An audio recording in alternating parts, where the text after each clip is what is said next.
Okay, hello and welcome all. We are now on part 7 of this analytical playthrough of Xenogears, and we're going to be continuing to analyze psychology, philosophy, all that, where we can, where I remember to. It's been a while since we've been back. This is the cut version, so I will be making pauses here and there to help shorten the video version for those who cannot make it to the stream. However, I do encourage, if you are able to make it to a Xenogears stream, to come along to that, because then we can talk and discuss the deeper symbolisms within Xenogears. Alright, with that in mind, I'm just going to make a pause here for those who are watching the video version. I'm so sorry, I forgot to pause. Wow, so literally I was hoping I wouldn't forget to unpause, and I forgot to unpause for the people watching the video version. Go me. So just now, they were talking in this council here, realizing, hey, we have Margaret back. That's great, and Shakan is probably going to build a large army. Hey, Bartholomew or Bart, he's been kind of out and about, kind of making a big scene, hasn't he? Oh yeah, then Shakan's definitely going to come with a large army then. And then there's literally a moment of silence where the camera pans. And it's just slowly moving because everyone's having this realization that, oh crap, we're going to war. It's and I was just saying, I really appreciate these moments because they actually, like, it, I don't know, it feels very real and thought out, and yeah, there's something really nice to the scene framing in Xenogears. But on another note, they were talking about restoring the old dynasty, so putting, Bart back in power, because he's supposed to be the one who was the heir to the throne, essentially. I seriously doubt that. Even he won't want to risk it provoking any kind of outrage with the citizens. Especially in this situation, he will definitely want to avoid putting himself in a compromising situation. We should set up a hiding place, just in case. Maybe there.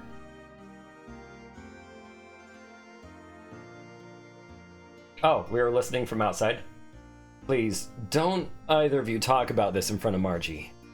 She's only just got back from her long time in captivity. I don't want her to have to worry. I want her to be happy for a little longer. You should not be overly worried yourself.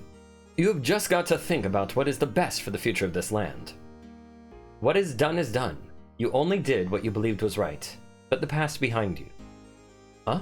I'm all right.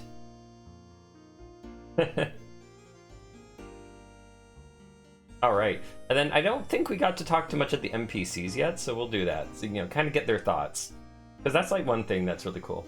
You missed the storyline of the game? Yeah, it's pretty good.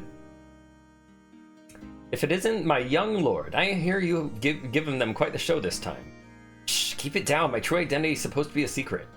What if a spy from the royal capital snuck in here and heard you? Oh, I hadn't thought about that. Okay, I think I remember talking to this guy, so we might have talked to all the people in here. Yeah, that was where we saved.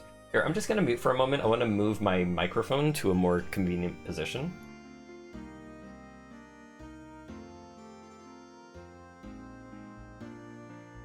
Okay, that should help. Let's see, what are you doing up here? So it's finally begun. My late father always said, don't miss the greater happiness by being... Oh wait, we talked to you. We already talked to you. Out of the way, out of the way! What about this kid? I'll get you! Oh, so you're the ones everyone in town is talking about you. Whoops, so you're the ones everyone in town is talking about you. Something about the Great Mother returning. Since they call her the Great Mother, she must be really old and frail. She's kind of right there. But I guess if you don't know what she looks like, yeah, you wouldn't know any better, right? I'm from the Royal Army stationed down south. I may work for the current government, but my heart belongs to Nisan. I cannot desert it. I hear there are lots of people like me who are gathering here. The residents here are kindly renting me this room. Now I'm waiting here until something starts happening. Whoops. I forgot if there was anything in this room. I don't think there was, because one awesome thing with Xenogears is you know, you get some unique houses and everything to kind of, you know, see the places actually kind of lived in. It does the heart good to see the innocent play of children. Neither of us serve heaven within the Nissan Cathedral, but we pray here daily, as ones who have lived here for many years.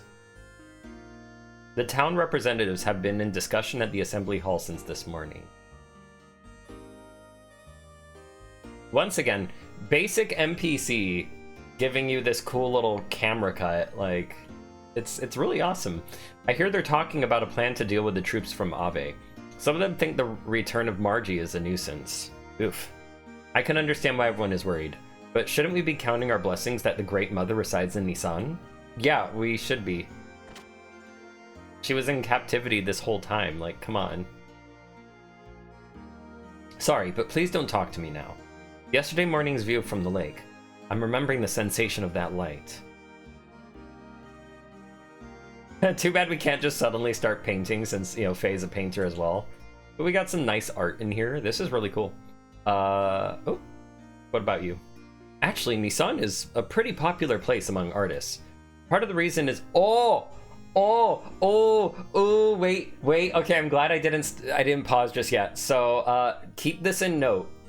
Part of the reason is the scenery, but it's mostly because of the portrait of the Great Mother that is said to be in the cathedral. Unfortunately, the public is not permitted to go see it. So, remember that. Remember something about a portrait of a Great Mother, and just like, you know, the art stuff. Just keep that in one of your brain lobes somewhere. All right. Just hold on to that information. Let's see. Was there anything else? We already did a little bit of shopping. Did we go inside this house yet? Okay. Yeah, this is where we'll be eventually. Alright, so now we will move forward. I'm gonna unpause for the video version. Oops, I didn't need to yet because I think we still have like some stuff here. These are the people who took care of me when I was small. I'm so glad you're safe. And what about you? Welcome back. Oh, Bart, I'm glad you're well. The people at the hidden port contacted us just before you came into town. I've already contacted the monastery. Please take Margie up there as soon as possible. She'll be so happy, not to mention the sisters. I must hurry and see the sisters, so we'll go and do that.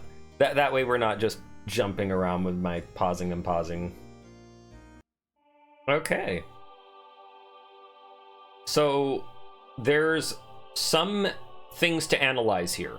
So we're going to spend a bit of time here, such as the two statues, the fire in the middle. That imagery is present a few times throughout Xenogears, but the other ones are a little bit more subtle until the final one. Margie.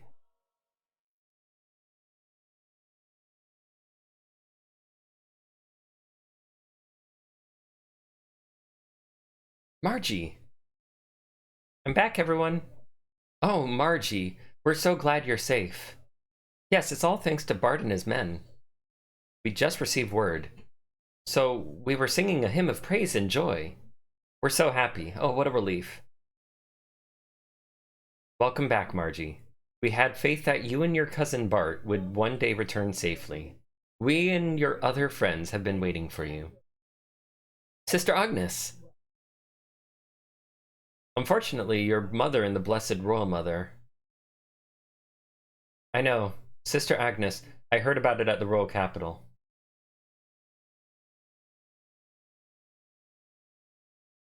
But at least I have made it back. I'll never go anywhere or leave you from now on. I won't make you all worry anymore, ever again. Bless you, my dear. Sister Agnes, this just isn't like you at all. Here I am back safe and sound. Can't you rebuke me for a little, for old time's sake? I'm sorry, but I'm just so happy that I cannot help but... Sister. There is no reason to be so solemnly quiet.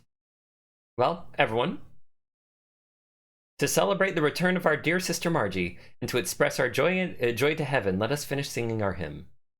Thank you, and bless you all. Oh, yes, sister. May I go upstairs? It's been oh so long, so I want to have a look around up there too. Oh, but of course, dear. Don't even think of holding back from anything. Except for one thing. Never stay away so long like that again. Haha, I knew you'd say that. Now that's the Agnes I know. Though notice that's 3 times now. Margie, I'm so glad.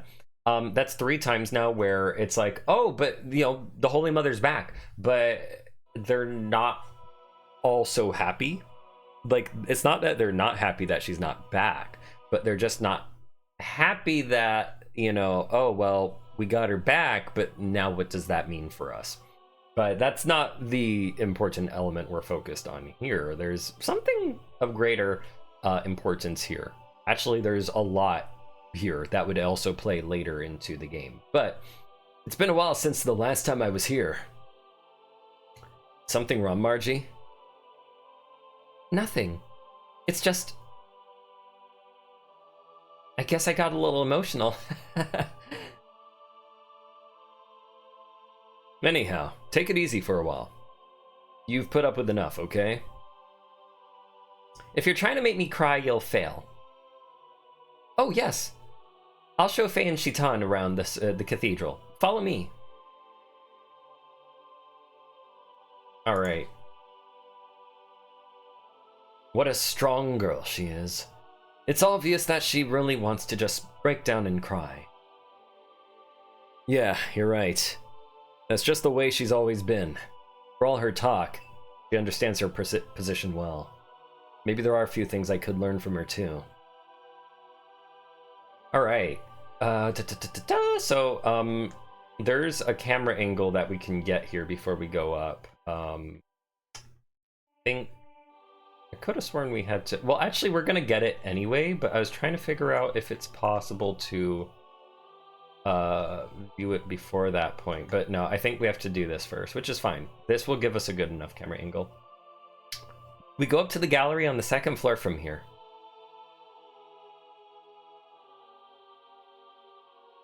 Oops. Getting some delay.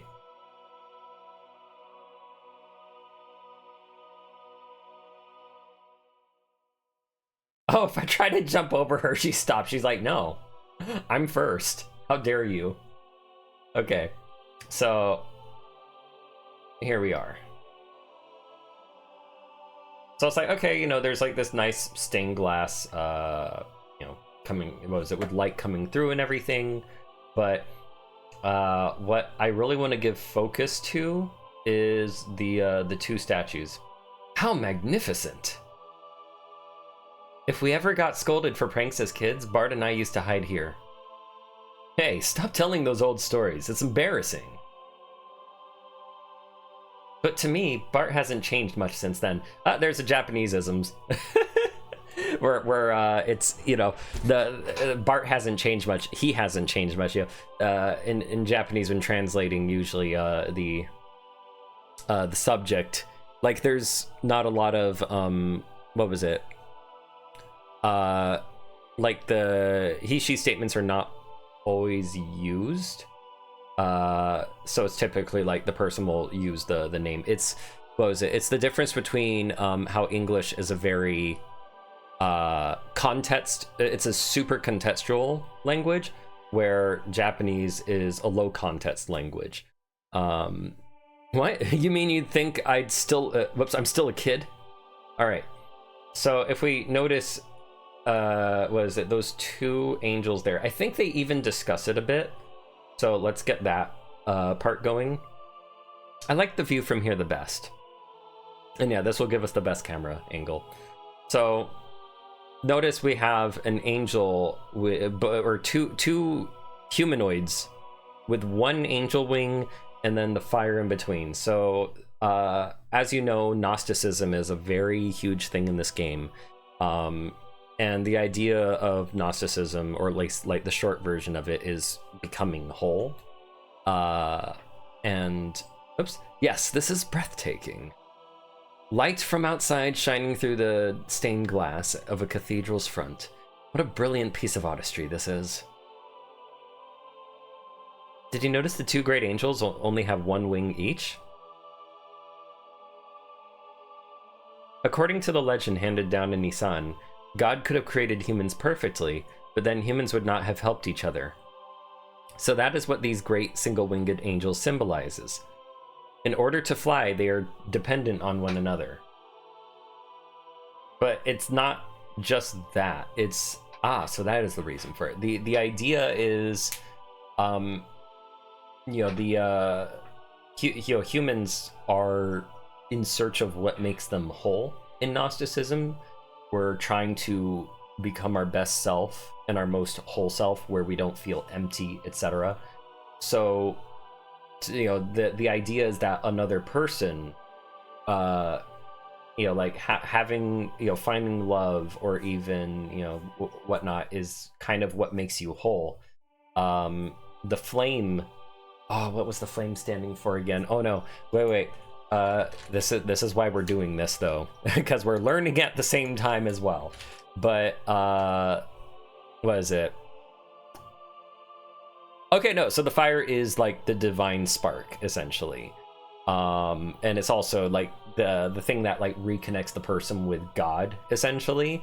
And that's a big thing, reconnecting with God, right?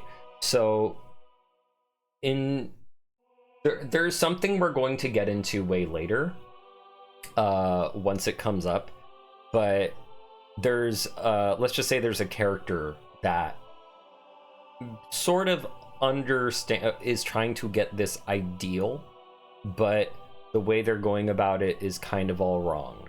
But it's also, it represents the antithesis to all of this, essentially. Something like that, essentially. But there's a little bit more to it than that. But just keep in mind the fire, and then like or something, a light between two angels, or something of that nature. Like sometimes that reappears in some way, but they're not going to make it as obvious as this. And it's, like I said, it's really cool when it does. We'll come back to this one. I see, on further inspections, the left angel looks somewhat masculine, while the right one looks somewhat feminine. Now, that is an unusual feature, is it not? Usually, these depictions are not gender-specific, but these angels are clearly distinguishable as having opposing genders.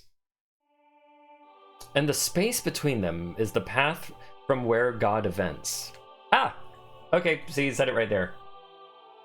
Or could it be the path leading to God? So remember what I said about, like, it's something that, the idea is to reconnect with God. So if we look at, what was it? Just, we could, what was it? Look at what happened with, what's his name? Not Gabriel. Who's the one who rebelled against God? Lucifer, right?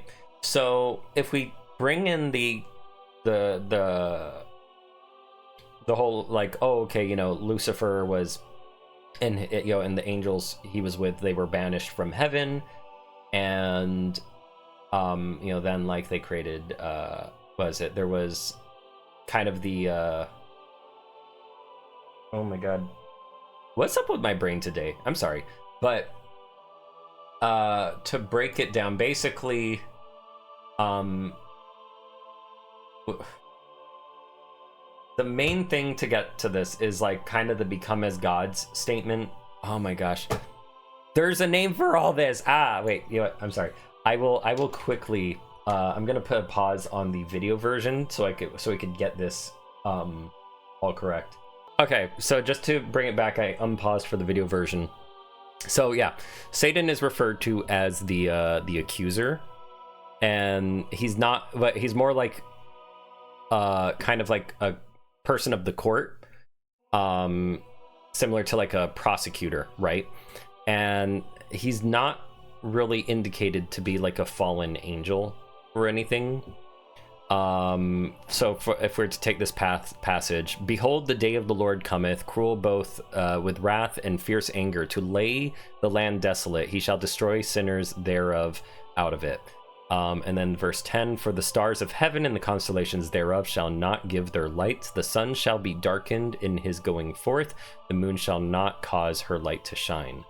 And this is when God brings punishment on Babylon. Now, if you guys have read Owari no Seraph, they literally play this. I'm sorry, that was spoilers. But yeah, Owari no Seraph actually goes into this in depth. It's really cool how they give like their own version of a play-by-play of Gnosticism. It's freaking incredible. Xenogears kind of plays on this idea in a more symbolic way that God's punishment was humanity as it is. Humans aren't living in paradise, and they're trying to get back to God in some way. But that's not always like the main, it's like, and there's two things to this. Yeah. So to further explain, because it's different than like it's different than Christianity.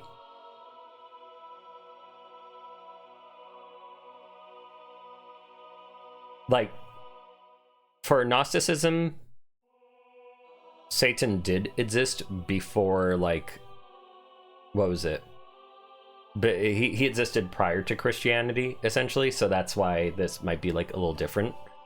But it gets pretty crazy. So let's see. I'm trying to find the part about it's to do with the, what was it? Oh my gosh. In regards to was it after, like, after kind of laying siege to Babylon, it's the aftermath that I'm trying to remember. What was the punishment in Gnosticism? Like, because I know the way they depicted it in Owari no Seraph, which I said is like kind of a play-by-play of the events, was like they were diseased. They defined it as they were constantly dying from disease slowly. That was their punishment. They are to live forever, but they are also diseased. It was really awful. And but then they got further punished when one of them experimented more, or the person who would be, the role of Lucifer / Satan, kind of sinned a little bit more, because he was trying to prove, hey, does God even exist? Is he really still there? Because he wasn't answering his calls. And there is a thing about that. Like, there's a thing about that in Xenogears, but I'm only giving you the actual, like, Gnostic version. And Xenogears plays on this story a bit, but in a very different way that involves like technology that we only are just theorizing about right now. It's really incredible. Okay, here's something that's coming up, so I'm gonna put a footnote on what I have here. There's something coming up related to this. Well, I do not know, but it could be either, even both. We'll get back to this. Let me open up the Bible. Let's see. Is it a Gnostic Bible? Is the question. It's purely Gnosticism they're basing this off of. This is all. This all coincides with the teachings of Nissan.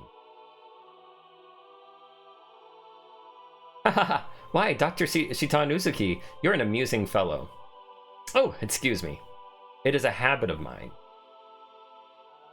The doc knows a lot about a lot of things.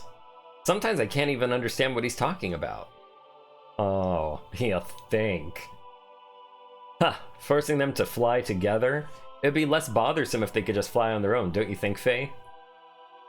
Bart, you missed the deeper meaning and beauty of it. Someday I wish I could be of help to someone like that. Oh, we haven't visited the room of Sophia yet. Oh, there's the word. There's the word I was looking for. Well, the name, Sophia. So I just happened to, as I was reading, I was like, oh, here it is. Here's the thing that we're going to be talking about. So we haven't visited the room of Sophia yet, have we? You're really supposed to go through some procedures before you could see it, but this time I think it'll be all right if I make a special exception. Sophia? Yes, Sophia. She is revered as the founding mother of Nisan Nation and the founder of Nisan religion, who set forth its teachings. There is a special room upstairs that has a portrait of Mother Sophia in it. I would definitely like us to view that. Faye, let us go have a look at it. Why is Shaitan so uppity all of a sudden? And no, you cannot run past her. They make sure that it's like, nope, you're walking after her. You're gonna enjoy it. So, what I have here on the side is about Sophia, funny enough. Whoa, whoops. I was looking to the side there and I wasn't paying attention. So, if we take, what is it?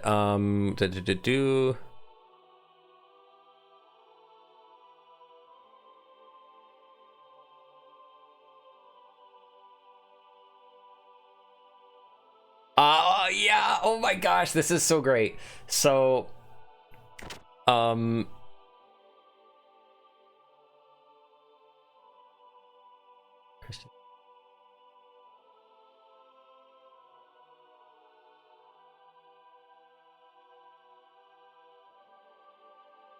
So in Valentinian Gnostic cosmology, what was it? The person who would be kind of like the Satan of that is the ill-begotten son of Sophia, who gave birth outside of the normal pattern of reproduction for the divine Siggies. Oh my gosh, Syzygies. Syzygies were binary emanations of the one source of everything, the ultimate God, who is partaking in self-reflection, broke apart pieces of itself. That's... Let's put a footnote on that one too. These emanations or divine pairs would further create other Siggies. Sophia, feminine wisdom, apart from her mate Logos, gave birth to an imperfect being known as Ladabauth or Yaldabauth. It's Yaldabauth. Ashamed of what she had done, she hid Yaldabauth in a cloud, which not only obfuscated her creation from the view of the divine brothers and sisters, but hid the divine realm of his sight. Left to his own devices, her son began creating a universe of his own, tapping into his memory of the heavenly realm. He created a legion of angels to mimic the Syzygies, and he created humans to mimic Adamus, the heavenly first man. Sophia, seeing what her bastard son had done, took pity on his human creations and sought to retrieve those pieces of the divine that inhabit all emanations. He inhabited the human form of Eve to try to let human Adam know of his true divine origins. Being a jealous creator, Yaldabaoth sent his angels to do something to Eve and to retrieve those pieces of the divine for him. Sophia escaped, but not without leaving a memory of something greater in the minds of humankind. Later, the Logos, Sophia's divine mate, would descend into the imperfect realm to try to save those pieces of divinity still here. In order to maintain his rule of his realm and the creations, Yaldabaoth, sometimes called Saklas, fool, or Samael, the blind god, created a no-win situation for humans. He continually dulls our divine sense of self by keeping our minds and spirits firmly in the physical realm. So, so essentially, what is it? You have this, kind of this person who created humans within, as like kind of within the same image of what's the equivalent of Adam or Adamus in this case. And what was it? The Oh yeah, and I think like the serpent or something was also was very different in the Gnostic text as well, in regards to the Garden of Eden and whatnot, where it's trying to awaken the humanity to like their godlyhood, as opposed to, you know, kind of like, you know, oh, how the snake is usually referred to as an evil thing, right? So it's very different. Yeah, this isn't something you'll just find in your basic Bible. This is the Gnostic texts. This is what the game's based on. It's not based on any Christian Bible stuff. It's based on Gnosticism. So there's two themes that are very present throughout, but now the reason I read this is because, oh my, what an exquisite portrait. And the beautiful young lady portrayed is quite beyond comparison too. And I wanted to explain Sophia's role and why they use that name. Or at least a little bit of it. They will get into it in the story itself. What is more, this looks rather familiar. What do you think, Faye? So notice how Shitan is specifically like goading at Faye, like poke, hey, what do you think that looks like? Wink, wink, nudge, nudge. Yes, I was just thinking the same thing. The hair is a different color, but the atmosphere and personality about her is exactly the same. What? Hair color? What do you mean? What do I mean? Look! It's the girl I met in the forest. It's Ellie. I mean, there's something about her that's just like Ellie. You don't think so? Yes, now that you mention it, she does resemble Ellie. But that is not what I was talking about. I meant that the brush techniques and overall style used in this picture is similar to yours. So, this is a big WTF moment. Now, remember what I said about Sophia? And that her son, or no, not so, no, actually, yeah, her son gave, or no, it was her, whoops. Yeah, no, I think the son, it's her son, gave birth, or rather, I think she gave birth outside the normal pattern of reproduction. Remember that line. Well, not for the game, but just remember that idea. Giving birth outside of the normal pattern of reproduction. Specifically, normal pattern of reproduction, right? Now, I mentioned, oh, hey, the brush techniques are similar to yours. And he's like, oh, really? And, oh, hey, she looks like Ellie. She does look like Ellie. Why could that be? And apparently, Shitan says the brush techniques are similar to his. Now, if we remember the fire from earlier, if we remember what the fire was like, that he was drawing in the very beginning, if you do look at the bottom, yeah, it actually does look a little similar. Like there's this interesting pattern. Does it? Even behind that, right? First of all, I'm nowhere near as good an artist. Man, playing this for the 5th time now is just like, I want to say things. I really do, but it would be spoiler. But, oh my gosh, this scene, it hurts so damn much. Not as in the sad way, but just like, oh, it's staring right at you, man. It is staring right at you. It's right there. Oh my gosh. But if only they knew. There's no way you could know. There's no way they could know. But, no, it is very similar to your style. But somehow I can sense an atmosphere of sadness in this picture. She's smiling, but in a way gives an impression that she's anxious. Perhaps the picture is reflecting her inner self. How does Shitan know all this? Like, sure, he's getting this from a picture and everything, but like, why is he so obsessed with this? That's a question to ask yourself as well. Or perhaps it is the inner feelings of the artist being conveyed. Ah, if you look closely, you will notice that the painting is not completely finished. The artist put his brushes down when it was near completion. Why is that? What do I see? It would be spoiler for me to say right now. I don't know, but my grandmother might have known about it. But still, the painting of this Sophia person looks just like Ellie, apparently, at least to Faye. And to Shitan, he's like, dude, that's your painting style, like 1-to-1. This is your painting style. What's up with that, right? So how does what I just explained kind of play into all this? Now, if you consider the idea that I'll just talk it. I'll explain it. Oh my gosh, I have to remember this for like episodes later. But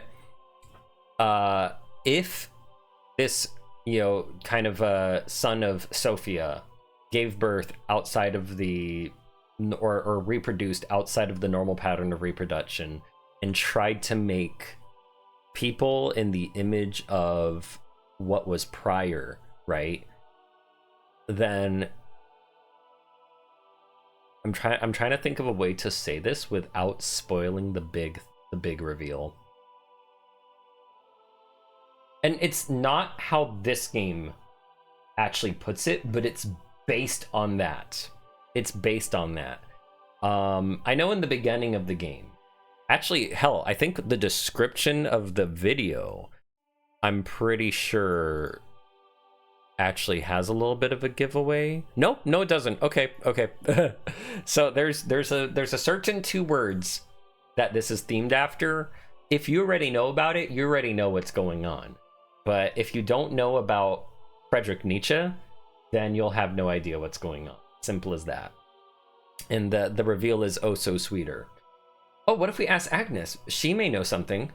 Haha, yeah. May she? I doubt it. All right then, I'll be with Sister Agnes. Well, shall we head back to the town for now? Okay, no problem. Yes, all right. But this painting has caught my curiosity. Do you mind if I speak with Sister Agnes before we head back to town? Yeah, okay. We'll stop by her room on the way out. But there's more to it than that. But that I'll give credit to Keith Good, who kind of laid down a nice little explanation of that section of like how Lucifer is referred to and Sophia in the Gnostic texts. Kind of gave a nice breakdown there. I gotta find more information though. Maybe go there. How about need something that really quotes it as well. Lacan. Oh wait, okay, maybe maybe I don't need to. I was looking away so much I forgot this scene actually happens right here. So if we notice what's going on here, we see Faye right over there where I'm pointing, and then we see this Sophia person over there. What the heck is going on, right? Now maybe you might be able to infer what's going on already, but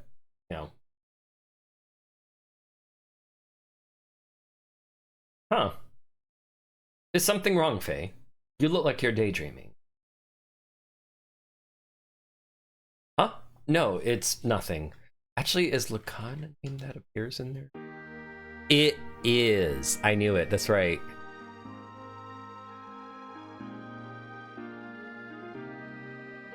So Lacan is a term.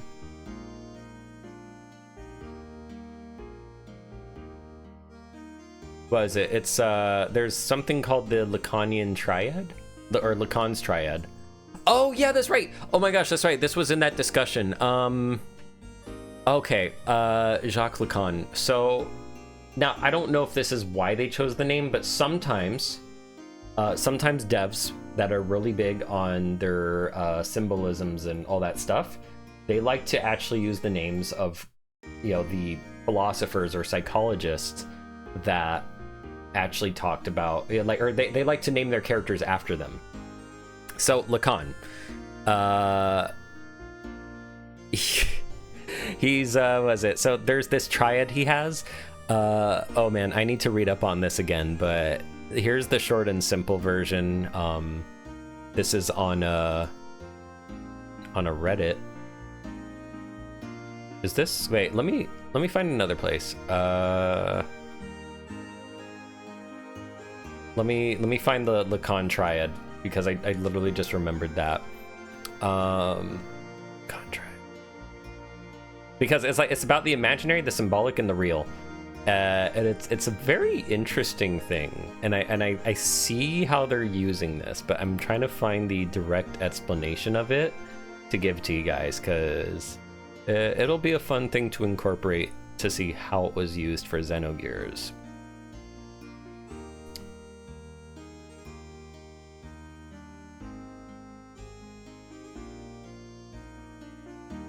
Okay, there we go. I think I found it.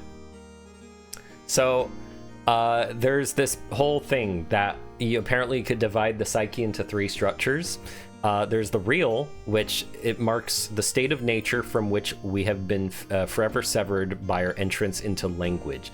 Only as neonatal children were we close to this state of nature, a state in which there is nothing but need, right? So the real is needs. A baby needs and seeks to satisfy those needs with no sense for separation between itself and the external world and the world of others. Now, what's funny about that is, like, Lacan is seen as this controversial figure, apparently.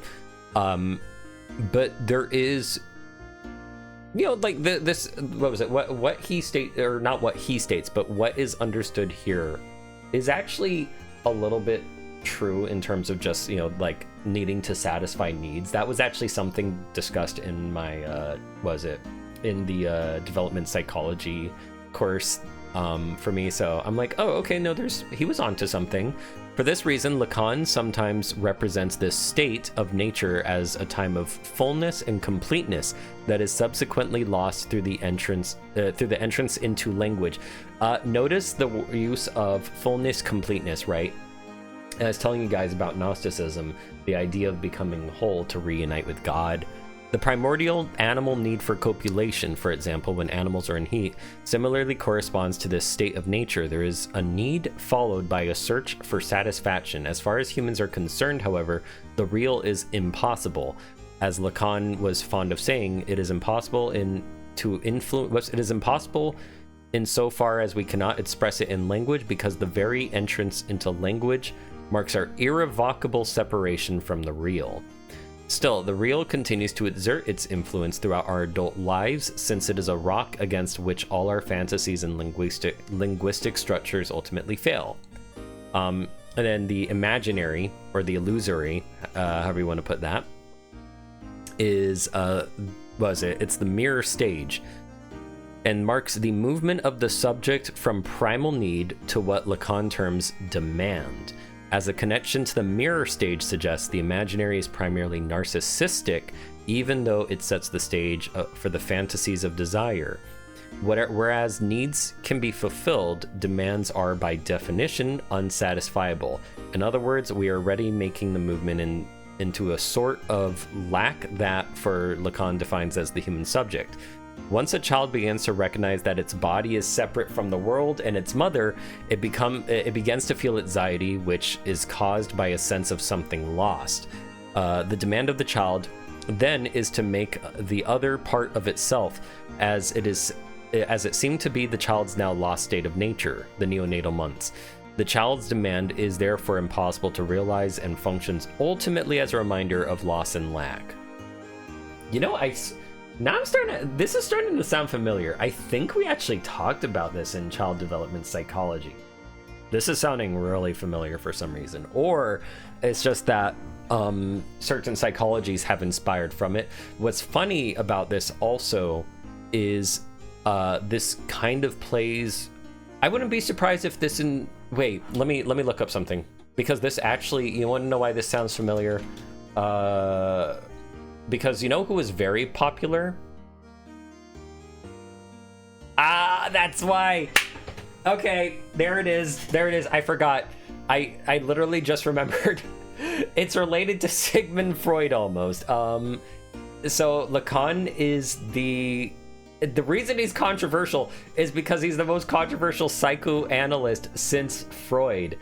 And yeah, so that's why I was like, wait, this sounds like id, ego, super ego, but a little bit more refined, or like, you know, just it goes a little bit beyond it somewhat.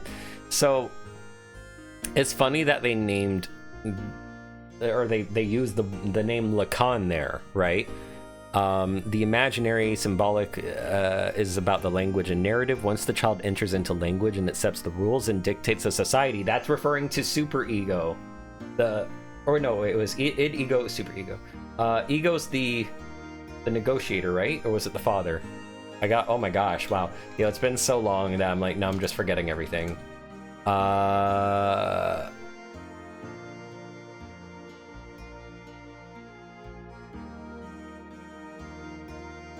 I'm pretty sure ego was like the mediator. I'm really sure ego's the mediator. But the language one, you know, the rules and dictates of society, that's super ego, because that's like the one who makes the rule. Hey, the symbolic is made possible because of your acceptance of the name of the Father. Those laws and there it is. So yeah, kind of id, ego, super ego, right? So Lacan is just something that is kind of inspiring off of that triad, right? Now, like I said, Sigmund Freud plays a very big part as well in some of the psyche. We see Lacan as well in there. So, oh man. And do you notice how it's kind of this thing of connecting dots? And that's kind of, how do I put it? If we look at Takahashi, right? Takahashi will take a concept and he will break it down to its basic fundamentals, and kind of you could basically have an entire, like, what do you call it? Geez, I'm always struggling with like the word I'm looking for all the time, but if there were a timeline, he has like an entire timeline of, okay, you know, Sigmund Freud, Carl Jung, and then that leads to Lacan, right? In terms of the psychological analyses type of thing, right? Philosophically, it's like, okay, you know, we could look at Gnosticism, and then a little bit of what was the which one refers to God as Yahweh? Who refers to God as Yahweh? I forgot. But you know, you could timeline that, right? One thing led to another, one thing inspired off of another, one thing is related to another. And that's kind of how Takahashi works. He connects all these dots together and combines them to just make this incredible narrative. Preparations should be starting near the border of the Sex country for the charge by Royal Capital's army. But a miscalculated move directed on the enemy is certain to backfire on us, so we'll be taking covert action for a while. I'm on my way there now, but I thought I'd offer a prayer before I go. As a matter of fact, the guy next to me and I were born here. Years ago, we both got tired of the peaceful but boring life here, so we ran away from home. But we both ended up enlisting in the army. Not that we have any particularly happy memories or whatever here. It's just that, after all, this is the land of our birth, so, well, you know. No, I don't know, man. No, I'm joking. I want to see with my own eyes what will become of this country. So, yeah, unfortunately, like, yeah, that's the only view we get, I think. I could have sworn there's someone you could talk to, like one of the sisters, and then you'll be able to see the thing again, but maybe I'm wrong. That's okay.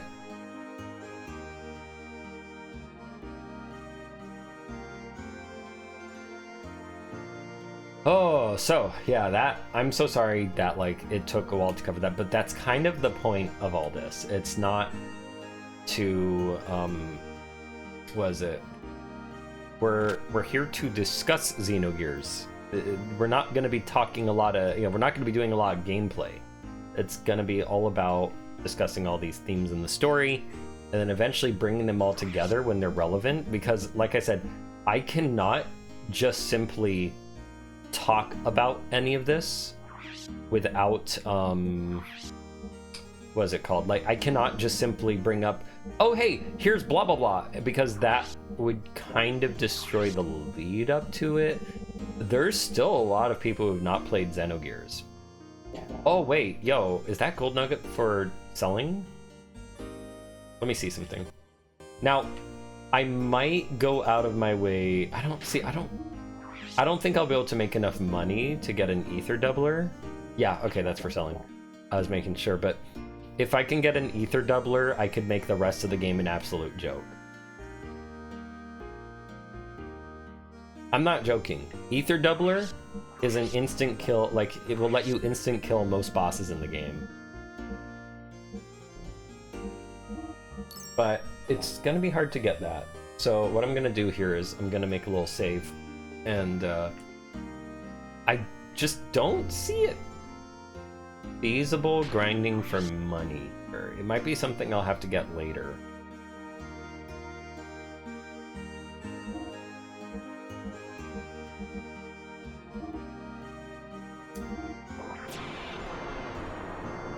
I'm making a second save just in case because I forgot if I could go outside.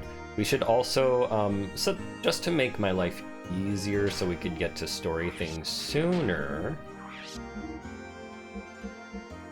As I thought. Yeah. Okay. I think I said, oh, hey, I'll grind these up while I'm away, but I did not have the time to. I was busy. Oh, I knew it. Okay, this is why I made a second save. Because I don't know if I can't remember if I get pulled right in. Young master!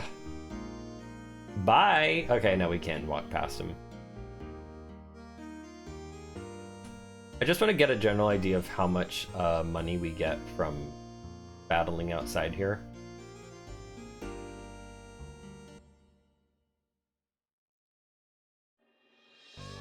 Oh, you know what? I'm an idiot.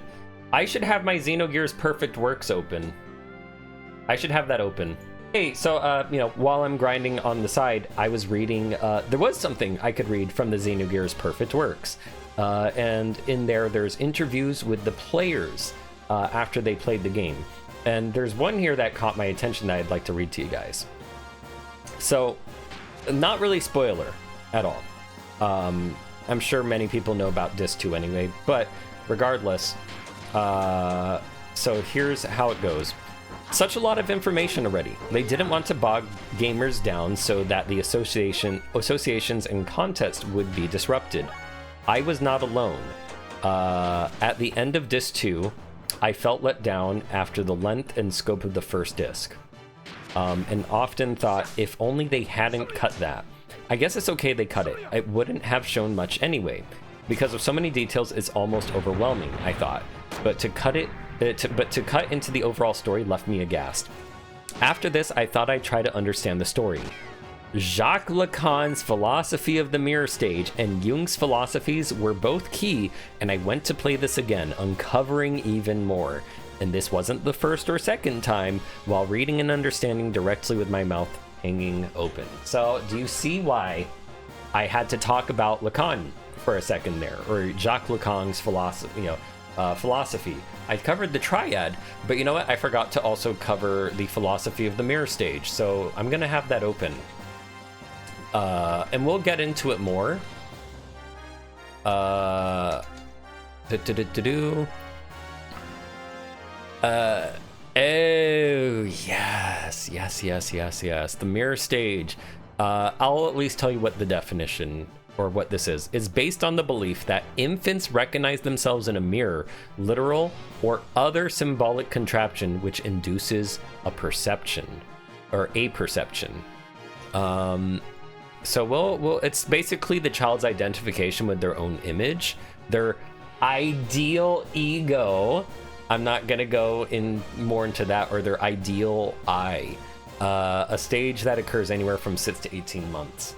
So that's, oh man, that's gonna be a fun one to cover. I'm gonna take a picture of that and send it to Aaron the developer of Beloved Rapture, a game I helped work on, by the way. Let's see here, though. Oh, wait. Oops. Darn it.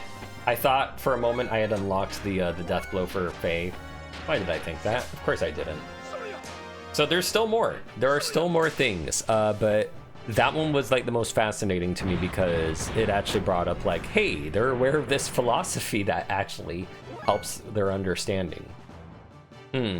Actually, hey, you know what? No, there's another good, cool interview here. So I'm gonna read that one.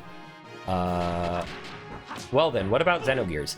Games are usually considered kids' fare, and this is way beyond in scope and imagination, and it utilized technology and sound and graphics that were not possible in a game years ago.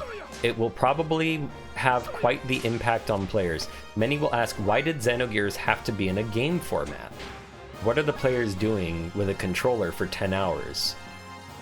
So some will wonder if it needed to be a game at all. But the question has no meaning. Xenogears could have been a novel, anime, or whatever, and the story would have been told anyway. But Xenogears is a game with a story the player can interact with. Oh no, I did that wrong, oops. This is the most important element, I think. And even incomplete, that just leaves room for players' imaginations. Oh, that is good. The story is realized in the gamer's own mind. Because it is unfinished, many are left with a sense of dissatisfaction with Xenogears. But isn't that dissatisfaction the actual meaning of Xenogears? Maybe I'm jumping to conclusions. The player determines the next step in the story, fights battles, and assigns his own meaning after all. And so players, of course me too, try to beat the game any way they like. There's no tried and true way. As you play through making your own story, take a long look inside, see what it's trying to tell you. This might be the true meaning of Xenogears, the merging of the gamer and the story into one. Oh! With both, who both transcend their respective media. Oh my gosh, he literally just incorporated Gnosticism into his own thoughts. Like, it just... His answer to, like, yes, the answer to Xenogears is Gnosticism, or is becoming whole. That is the whole point. But, oh my gosh. But I did not think about it in that perspective. The gamer in the story merging into one. Both transcending their respective media. Oh my god. That is so powerful. Holy smokes. Oh my gosh, that is moving. That is literally moving to me. Because I feel like that was a little bit of the case for Beloved Rapture for some of our reviewers. That they feel like there was something that was Xenogears-esque about it. I'm literally telling Aaron right now, the developer of Beloved Rapture, like, read this right now.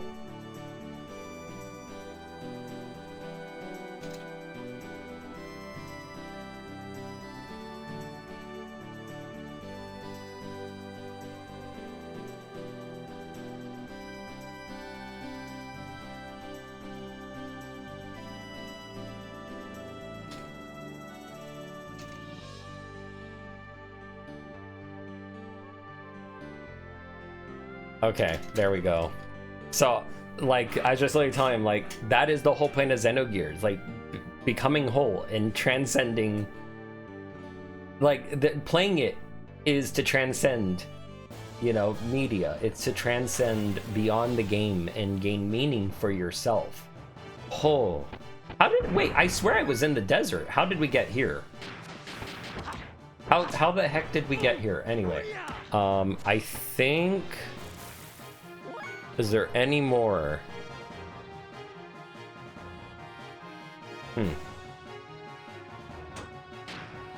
No, okay, I think that was the last interview.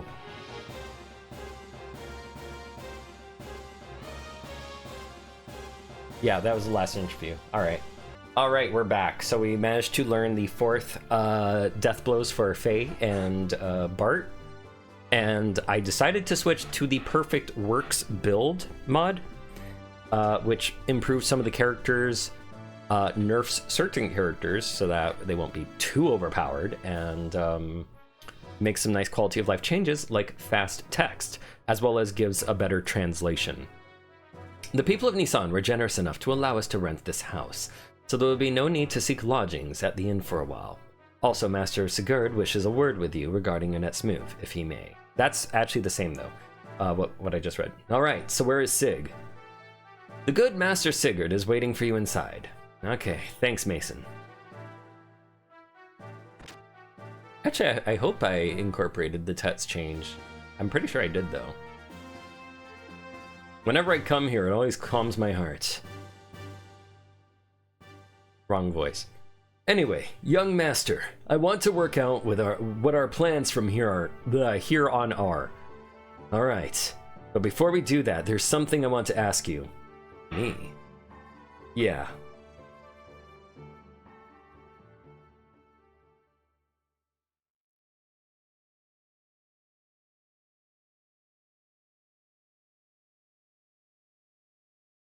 Sig. What's up with you and that Geburah officer? Yep, it's different. So in English they say Gebler, but as they were discussing on Resonant Arc's Xenogears analysis, it's actually in the hiragana it's Geburah, right? And I think here they decided to just put it proper Geburah because Gebler is like, okay, is that really what it would be called though, etc. It's trying to understand intent versus what it might mean. So actually, you know what, one thing I forgot to do, actually, okay, see, this is why Gebler is wrong, why it shouldn't be Gebler, because the actual Geburah or Gebura is the fifth it's the fifth Sephirah in the Kabbalistic Tree of Life. Remember, we were discussing the Kabbalistic Tree of Life 2 episodes ago, or maybe an episode ago. 2 episodes ago. When they were escaping from Aveh. No, an episode ago then. We kind of spotted something related to the Tree of Life in some way, right? The Sephirothic tree. And this name is far more correct because it is the second in the emotive of the attributes of Sephiroth, which represents judgment and limitation. Doesn't that sound a little bit more thematically, justified, especially for so-called Gebler, right? It also means power, strength, rigor, and bravery. So in that kind of, symbolism lies with this, this force that is opposing and everything, trying to, pass judgment on everyone, right? It corresponds with the ability to impress and the element of fire. Oh man, that's even more fitting now that I think about it. Also called Din. And if you know Zelda, you know Din, right? Because in Zelda, the goddess Din it's kind of sometimes associated with fire. Also represents there's Nehru, Furore, but the mark of Din, I'm trying to recall back. It's Triforce of Power, right? So power, when you have power, you have the ability to, or you can exercise the ability to pass judgment on others because you possess power, right? So this is actually really fitting. This is actually going to make, this is actually going to make the analysis even more easier, honestly. You sure know a lot about Geburah for some reason.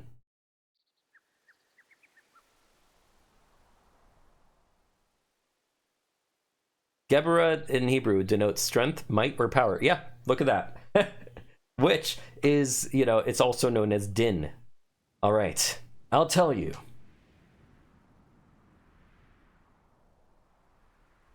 Me and Chitan here, we used to live in Solaris.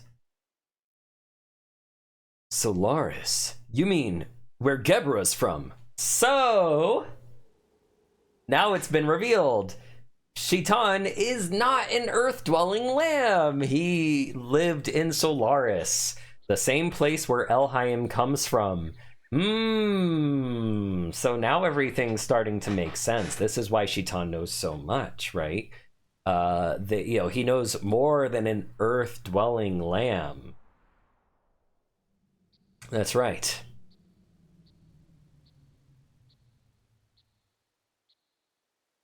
Solaris calls foreigners lambs.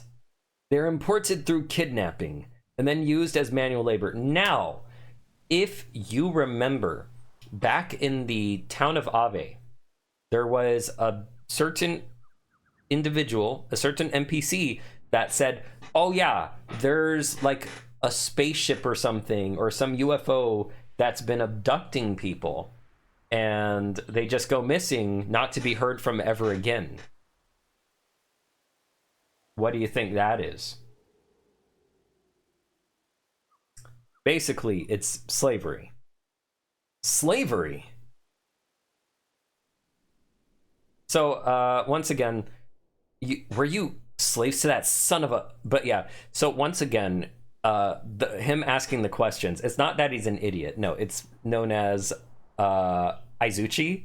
It shows you're following along when you like repeat a question to the subject brought up, like, oh, go on, right?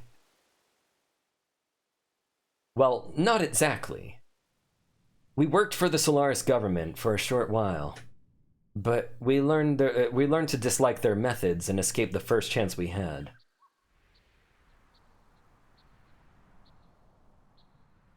You were friends with these people? I met you when I was a kid, and we've been together ever since then. So this had to have happened even before that. Okay, maybe the old me wouldn't have understood such a story, but why didn't you think I could deal with it now? Surely you could have told me about this, especially when you had something to do with the people who are backing that Shakan idiot. I wish you'd told me sooner. There's nothing I could do about that now. But there's one thing I want you to believe. We left Solaris by our own will and for our own reasons.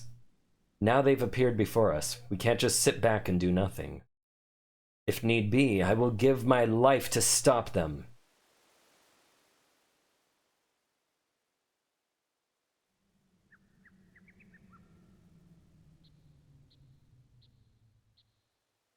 All right, I understand. So another thing I like is, once again, the camera angles, how the cutscene plays out. We have this moment of silence, Bart walking left and right. You know, the game instead gives him time to think about it, or Takahashi gave the character time to think about it, rather than just ... Okay, you know, like with no timing in between. Instead, here we actually have the character kind of moving, animating, etc. Not that that doesn't happen today. And not that it hasn't happened before either, but it's just, once again, I appreciate these little details, you know? But I'm gonna need you to go into a little more detail.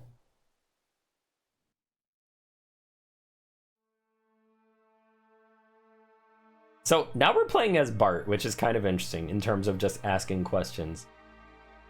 So, where is Solaris? What bugs me is this surface dwellers thing. It's as if Solaris is in a separate place. Like up in the clouds or something? Yes, well.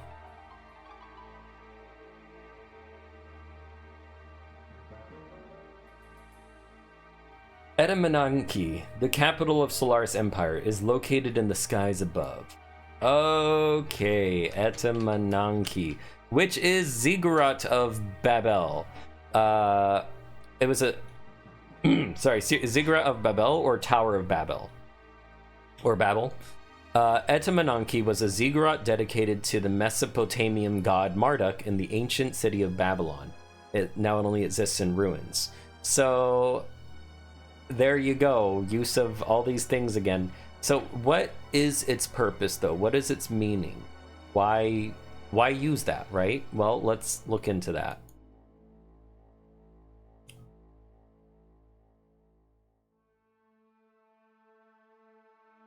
The Hebrew word Babel, confusion, is often used for Babylon, but this is not sufficient to prove the identification of the tower with a monument in the big city. Fortunately, the story contains...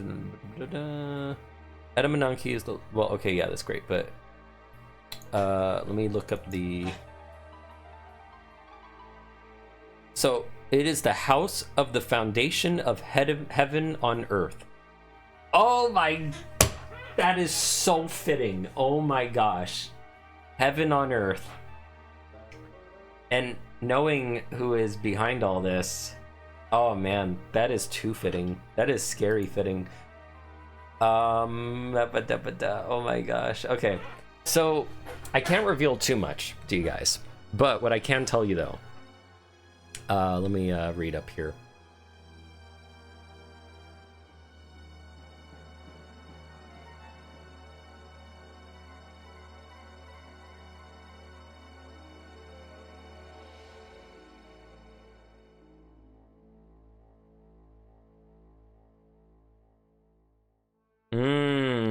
Okay. There's one more thing I just want to check before I go into this, because I don't want to spoil something. So,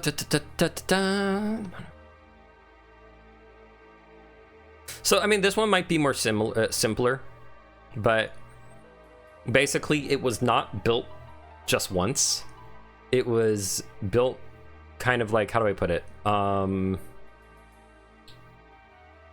Like, it was built a lot of times to try and be like the most perfect thing, but it was like just a history of like successive, like, we built it and we're like, nope, not satisfied, destroy it, that kind of thing. So this was not done in a day, essentially, is what they're saying. You know, this was here's a fun thing. So here's a quote of uncertain authenticity, unfortunately, but it was found during 1917 excavation. It read, "I made it the wonder of the people of the world. I raised its top to heaven, made doors for the gates, and I covered with bitumen and it covered it with bitumen and rock, and it was bitumen and bricks. The building is depicted in a shallow relief showing its high first stages paired with the first flights of steps." So raised its top to heaven. So there's a statement to that, but obviously it's heaven on earth, right? It's located in the skies. Solaris is separated from the land by dimensional distortion fields known as gates. And that kind of matches up with that quote we just read, right? Without the use of transport such as an airship outfitted with particular equipment, travel to and from the surface is impossible.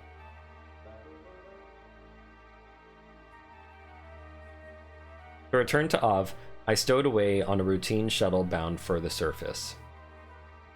It was much later than Sigurd, but I also escaped in the same way. So, what are lambs? That is the word Solarians use to refer to we who live on the surface. As I said before, they use such surface dwellers or land dwellers as manual labor. Those in the workforce range from industrial workers to soldiers. Solaris gathers that workforce among the land dwellers. Jobs are divided up according to who is most suitable. Sometimes people are brainwashed.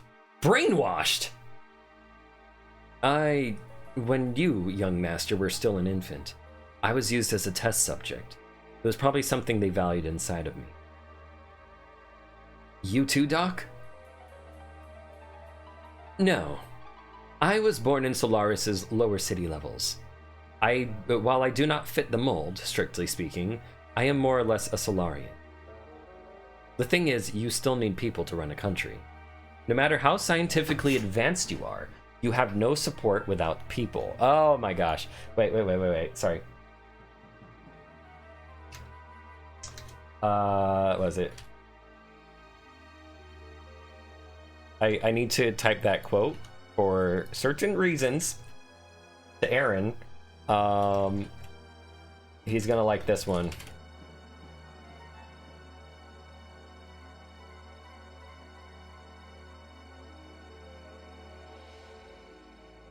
Wow. So that's a really powerful quote.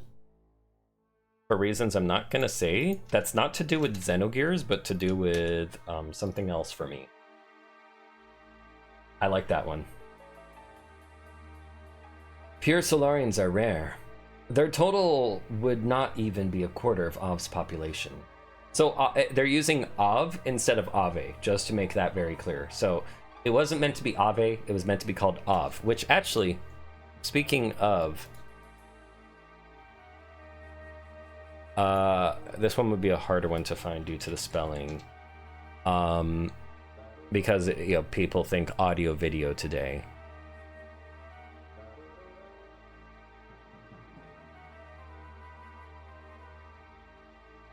Hebrew month of Av, right.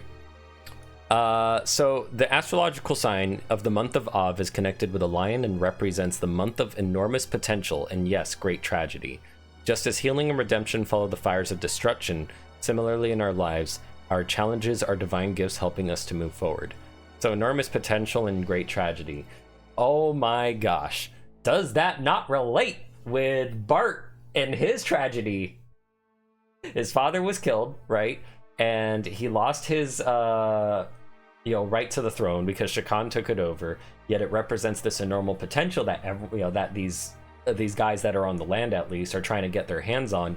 And so the Solarians clearly like using that place as a nice little base for their quarters through Shakan, who is their puppet. Love it. This is why I like this translation we have here. It's very studied. Based off Perfect Works and some other things. That's why it's called the Perfect Works build. His name is Karlin Ramses. As you know, he's the Geburah commander. Ramses. We call him Karl. In Solaris, there is an officer training school called Jugend. Oh, right, this one was another important one. Jugend is... Was it? I mean, in German it means youth. I know that. Or Jung. It's not Jugend. It's Jugend. Jugend.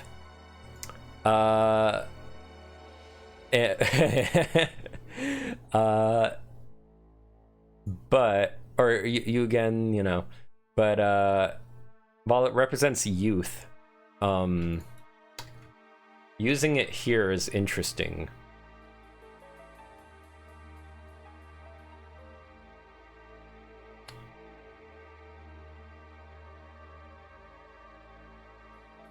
Oh, okay, so I wonder who else was trained there, because normally it could also defer to being boy, der Junge.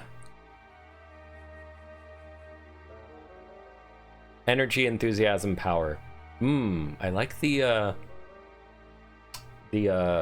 technical, like, connection with Gebler, Jugend.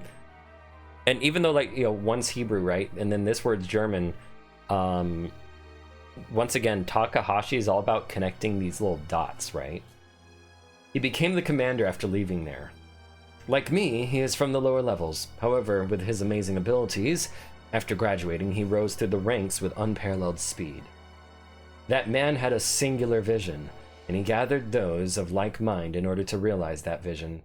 Even land dwellers, if they had talent, were brought into the army.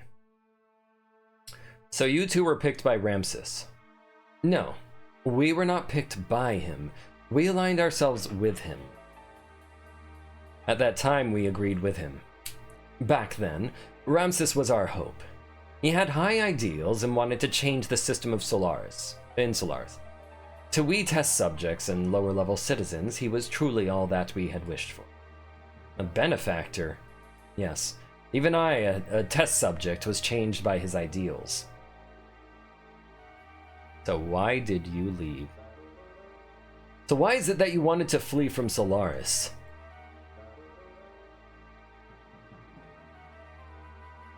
Oh, you know what? I didn't also consider the word Solaris, now that I think about it. But we were placed in key military positions by Ramses, and thanks to that, we came to know the relationship between Solaris and the surface dwellers.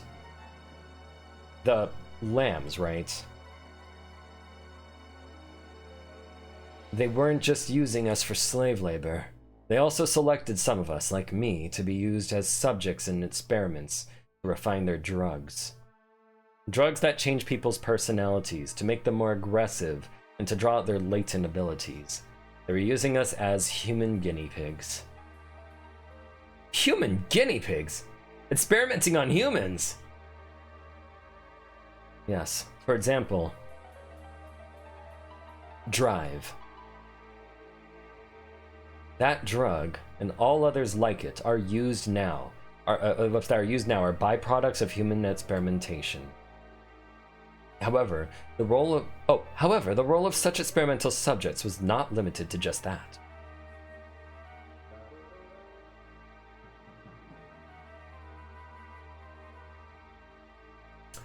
This drive drug is something that anyone in Solaris army can use? Oh, Solaris means of the sun. That actually makes sense. It's Latin for the sun. Oh my. So, oh, that's funny. Geburah, meaning judgment and power. And then it was, you know, kind of, it was, what was the word we used for Babylon again? Oh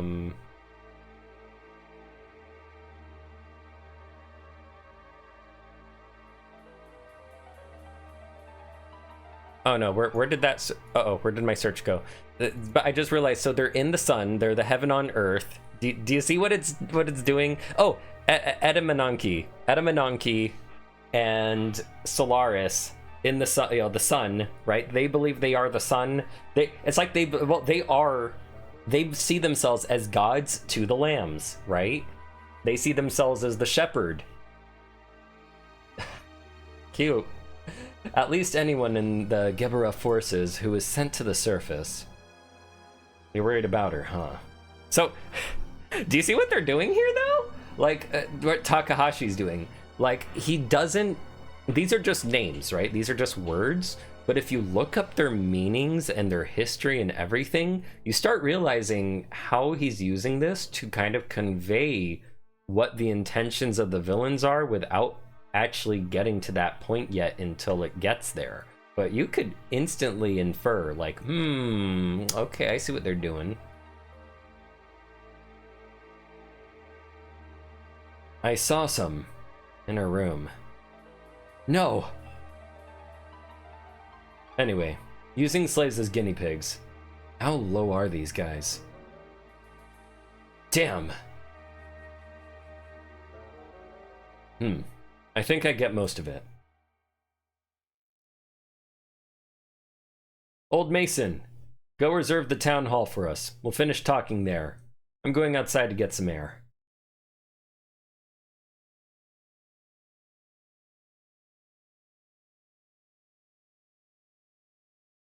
That was great, though.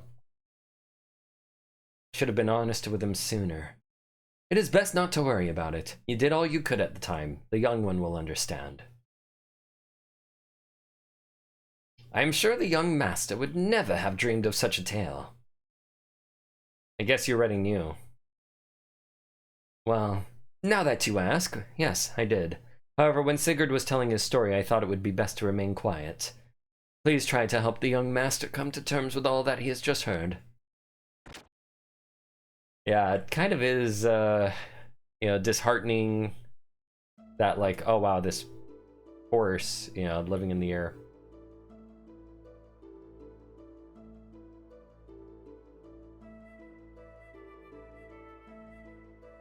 Ah, there he is.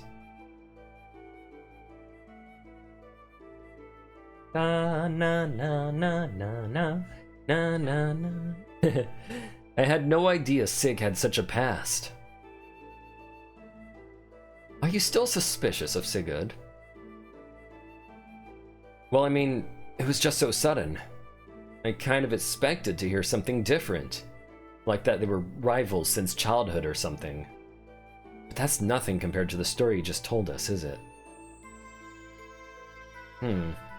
So hearing his story has you confused because it was not so simple. There was a time when he was cooperating with one of Geburah's leaders. Furthermore, behind Geburah was a country that you had never even heard of. Hey, what are you picking on me for? I'm not picking on you or blaming you for anything. What I'm saying is, if you think about how he feels, then you should see why he could not talk about this with you until now. Looking at the conduct of Solaris toward other countries up until now, it has never gone beyond simply maintaining their own empire or self-preservation. And you have seen their military power is immense. Perhaps Sigurd thought to take care of the problems here on the continent of Ignis first of all. Once things were settled here, it would give him a stronger foundation to deal with Solaris later. Which is a much better plan than rushing straight into a war he knew we could not win. It's quite logical. Sounds like you understand one another pretty well. Well, it's not like we are newly acquainted, is it? We had talked about many things in the lead up to our decision to escape from Solaris. Speaking of that, why did you leave? That Ramses guy was supposed to be a star of hope or something, wasn't he? Yes, I certainly thought so at first. But then I realized his way of thinking really was not that much of a change from the previous system. Basically, he just put the emphasis on people's skill rather than their rank or class. So, that's another thing I wanted to bring up that I kind of forgot to. I got caught up with the words and meanings. So, Solaris has a class system. I mean, what's not a class system? A caste system, which you might know in Indian culture. That's like, you know, basically if you're an underdog, you're forever an underdog. If, you know, you're rich, you stay rich, that kind of thing, right? Even Tokugawa tried to, and I think successfully for quite a while, enforced such a system in that through ideals, he kind of forced people to kind of make themselves poor. It was frowned upon if you had a lot of money, because like the idea was, oh, how did you get all that money if you're a poor person or something, right? And that, oh, it's good for poor people to give money to others because it helps it helps with their spirit or something. It was something really silly where I look at it and I'm like, he's trying to say, oh, it like increases your goodwill, and I'm like, yeah, but then if you can't help yourself, how do you help others, essentially, right? So in truth, Tokugawa was trying to keep the poor poor and the rich rich, and even the samurai who were loyal to the shogun and other certain higher members were also screwed over in this too. Anyone not completely and directly under him would have to travel all the way over just for meetings and all this stuff. Like, it was really bad. But basically, when you have a caste system, it prevents people from being able to kind of have any freedom in truth. It limits what freedoms they are allowed, and Solaris is no different. You're a surface dweller lamb? Too bad. You're only a worker, or maybe you're lucky enough to be a soldier. That's it. The words had changed, but it was still no different from what Solaris itself had been doing until then. He had no intentions of bringing everyone a better way of life. In other words, he's an elitist. I don't think I like him much either. So, Shaitan, do you think I could beat Geburah? Why? Are you planning on fighting them? As long as they're working with Shakan, there's no way around it. The way things are going, I'm sure we'll have to fight them sooner or later. I suppose so, but even if we were to defeat the Gebler forces here, there's still Solaris to deal with. If we're not careful, it is possible that we may get involved in a longer war than the one with Shakan. Do you not agree that continuing the way we have been going is rather hard on everyone? I think it is time we tried to get help from a greater number of people. So defeating Shakan's not going to get rid of the likes of Geburah. I know what you're trying to say. To vanquish Geburah, first gain thy throne, right? You could put it that way. What do you mean, you could put it that way? But then again, maybe it is time I did something about that.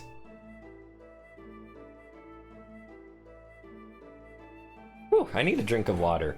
Let me just grab that real quickly.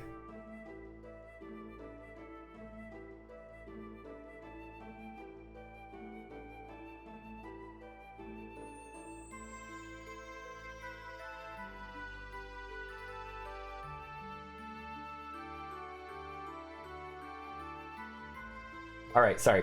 I was glitching around because I was getting up, grabbing my water bottle, all that. Okay.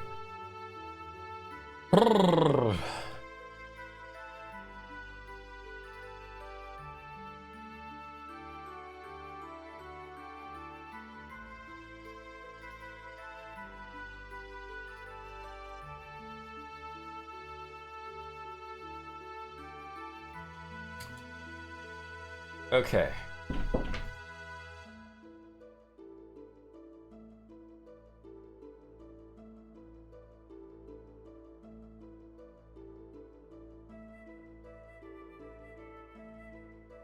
Okay, so let's go into that city hall.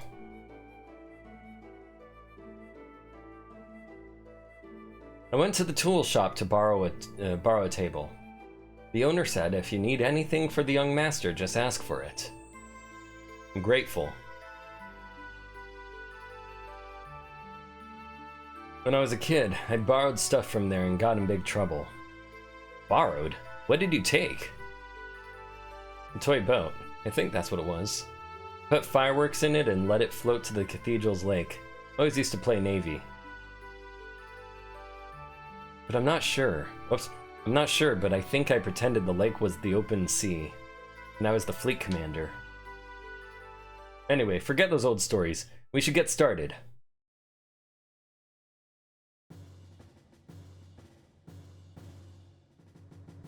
First, Geburah's a big problem. Yes, Ramses is well on the way toward achieving his goals. That he is now the commander of Gebler is proof of that. A normal man could not progress so quickly through the country's organization, and now he is located here in Ignis. Oh geez, I think I need more water. I'm sorry. Let me mute again. I don't want to bother you guys. Okay, alright. Oof. Frankly, the situation is not very favorable. That sounds a little better. We need to somehow find a weak spot and attack it with all our might.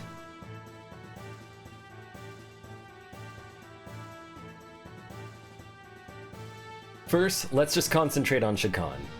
Once he's out of the way, and Aveh is safe again, we can think about how to deal with Geburah.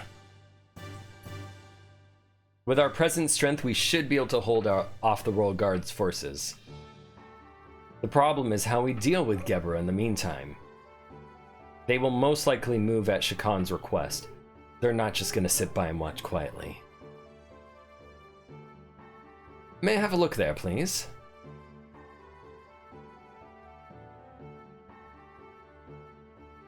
In short, we want Geburah to leave for a while. At least until we're able to take back the royal capital, Bredavik. Oh yeah, so instead of Bledavik, it's Bredablik, or it could be, wait, let me see. Is that sounds... Bredablik.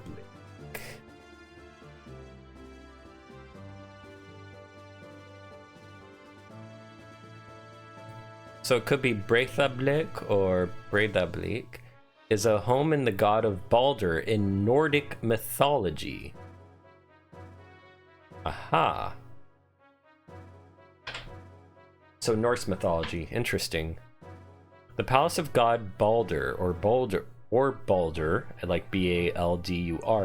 it had a silver roof and golden pillars, was known as the wide gleaming, and the place where nothing impure could be. Oh, interesting. Okay. These are the Geburah units currently in Aveh, correct? The Western Guard. See, there's one battle out on the desert. That's the one I'm thinking about, but I know it's among the last. The Royal Capital Defense Force.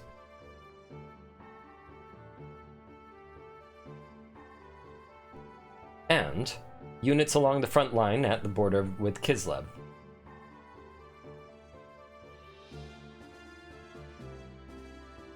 There are 3 main groups. Each is made up of a mix of Geburah and Aveh forces.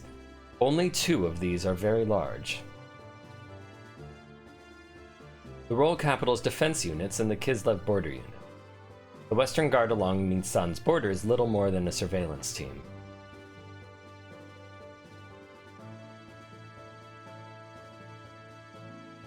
In order to recapture the Royal Capital, it will be necessary to draw these defense units away from Breidablik. We have some Kislev-made gears, correct? Yeah, we captured some earlier.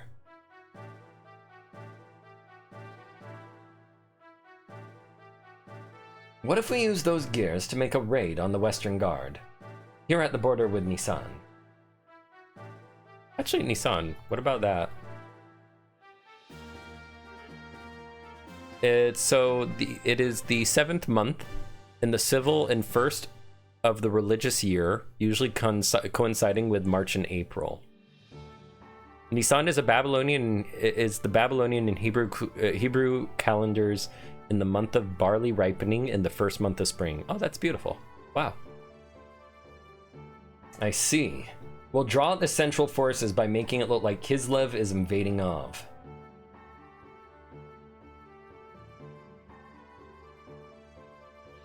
But the problem is, will attacking the border guards be enough to set them in motion?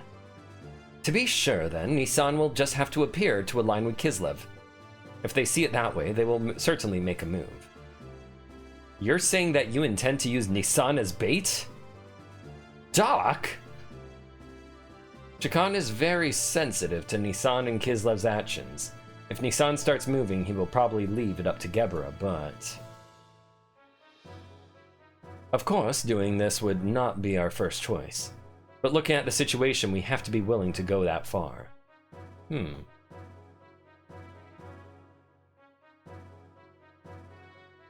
First, we infiltrate the capital.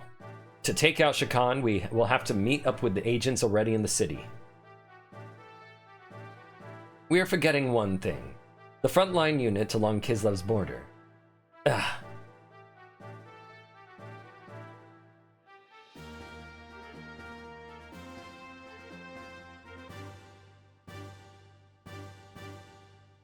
The main strength of Av's fleet is the battleship Kefeinzel.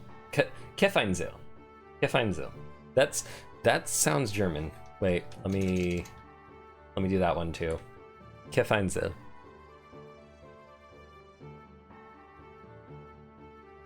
Funny how Xenogears comes up first for that. So that's the flagship, the flagship of the Aveh border fleet. Oh, I know who that's commanded by. Okay, no, it makes sense that's German. The commander is also a German name. So this one is not like. I might have to ask my girlfriend about that one. And then I'll probably leave it down in the comments if I can't find anything now.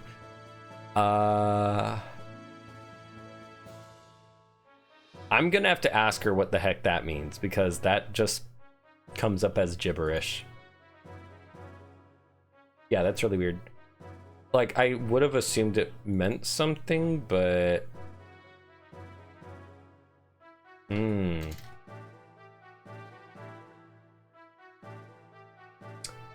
wonder if she's still up, actually.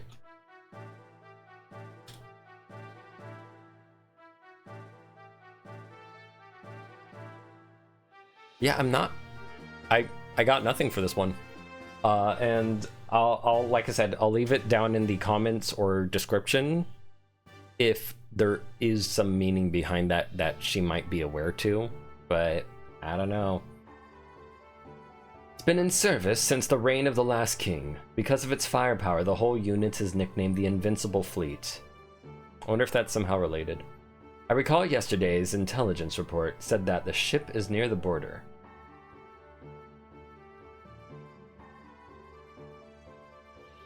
Damn, that screws the entire plan.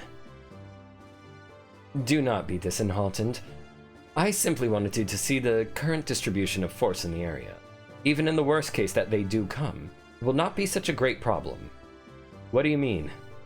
I have some additional information about Av's border fleet.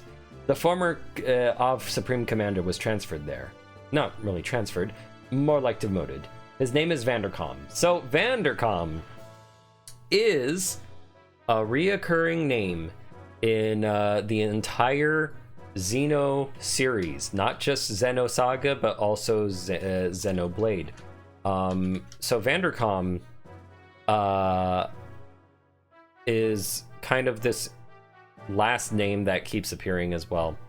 But instead of being spelt Vandercom, I think they spelt it a little differently, but you do see a Vandercam in or I guess that's how they spelt it though, even in the localization you see a Vandercom with a K-A-M, but proper it's K-A-U-M, but you do see a Vandercom in was it Xenosaga? Obviously he's the guy with the cross-shaped face thing going on, and in Xenoblade he's what's his name? So in Xenoblade 3, like Van Damme.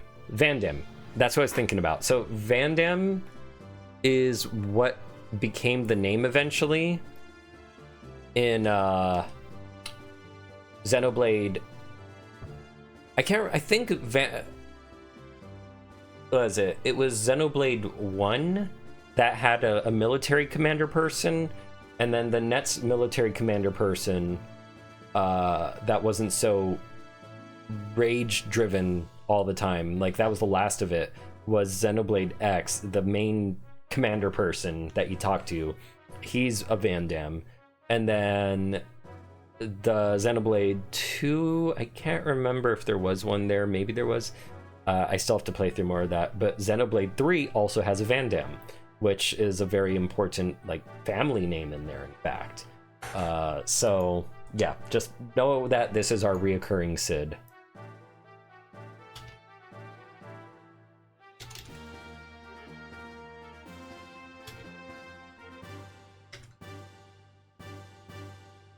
Okay, so we just got an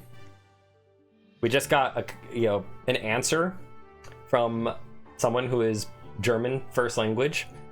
Kefeinzel, they just went question marks, just sent me question marks. They have no idea what the hell that even means. It's just gibberish, it seems, as I thought. I was like, this does not, like, it's definitely like German in origin of like what it sounds like, but it's just blah. It's just like saying strudel. Like what actually wait, I'm sorry, I don't want to like make a claim to fame here, but well, actually wait, isn't strudel also a German word? Huh. But you know, it's, you could use it for, like, typically strudel has like jelly in it, right? But otherwise it's just a weird word. You could just call it a jelly pastry, right? And I guess it depends on the spelling. If you go STROODLE, that is literally just some nice sounding combination of letters, right? So it's kind of like that. It's just some letters put together that sounds cool. Vandercom. You don't mean the Vandercom that was in Jugend? The very same. Ha! Young one, he has not been able to adapt to the change in tactics, particularly following the introduction of gears. He is a man who will never stray from his dependence on large naval guns. You mean he's stubborn? He's all size and no real military power. An excellent target for pirates. Young master, this is not going to be an act of piracy. Just kidding. Actually, the number of gears assigned to the fleet seems to have been reduced. But still, how gallant of him to be so self-assured.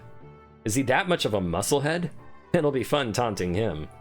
Young master! I know! Anyway, Shitan, you think he can strike our gear forces? It is not a problem. Even with Vandercom, we have enough forces left to pull off the feint. However, it would not be wise to underestimate our opponents. Well, now that we know what we're up against, here's what we'll do.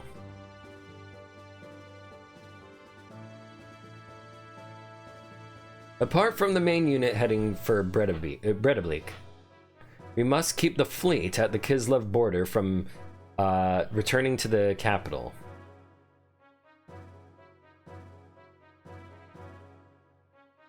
So you're just suggesting we have another unit. A few effective soldiers to hold the enemy at bay. Small force is best.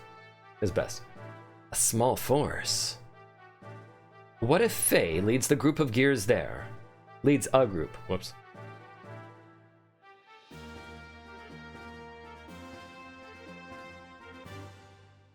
Me? Hold on now. There's no reason to involve you all in this. I'll do it. Yes, let me do it. When do we leave? Are you sure? We've come this far. Hey, we're friends to the end now. Speed is everything. We should do this as soon as possible. So, of course, this is Faye looking back to the psychology. If you remember, so reframing and also trying to distract away from issues of depression. I actually have a very significant person in my life who's going through depression really hard right now, and I realize I was my worrying and anxieties were not good for him, because like if I worry over what he's going through as well, and I'm not professionally equipped as a therapist to help him, right? If I'm not a therapist, then I can't be that person who tries to tackle what he has going on, what bothers him, and so what I should be doing is instead trying to at least be a good friend and actually focus on other things that bring or that can bring joy and light back to him, right? So this is kind of how I view what's going on with Faye. After everything with Chitan and Bart and saving Margie, he's seeing a little bit more purpose to his life. He felt like he had zero purpose. He didn't want to fight anymore. He didn't want to do anything. But after Bart showed like, hey, whatever you got to do. If you don't want to fight, I'm not going to make you. And the way like it's really cool. Like, I don't know. And so I look at this and I'm like, okay, yeah, like it's not solving Faye's problem, but this is good for him right now because he's actually doing something, despite his concerns that he could go crazy, right? He's worried he might explode an entire village again, right? But the fact that he is taking action right now is a very powerful thing. It shows that he is holding out, he's trying his best. I am truly grateful, Faye, Chitan.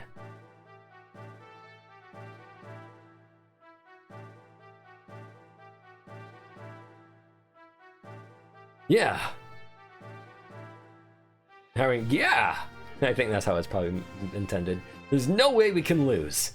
No one wants a needless loss of life. Well put, young master.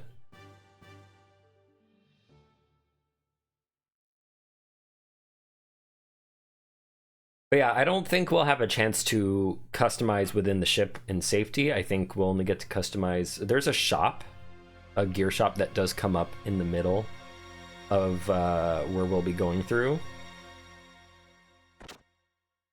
Good morning. What's with the long face? Not feeling well? Or are you feeling sad about saying goodbye? Or maybe you're just nervous. Shut up, stupid. Don't bug me.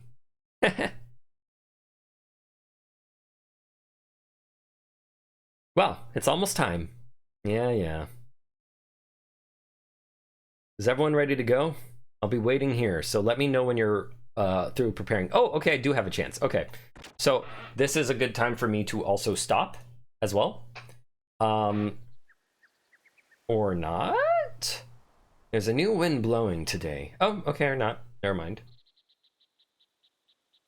Notice the silence aside from the birds, which, you know, birds are a good thing, right? But it also feels like the calm before the storm.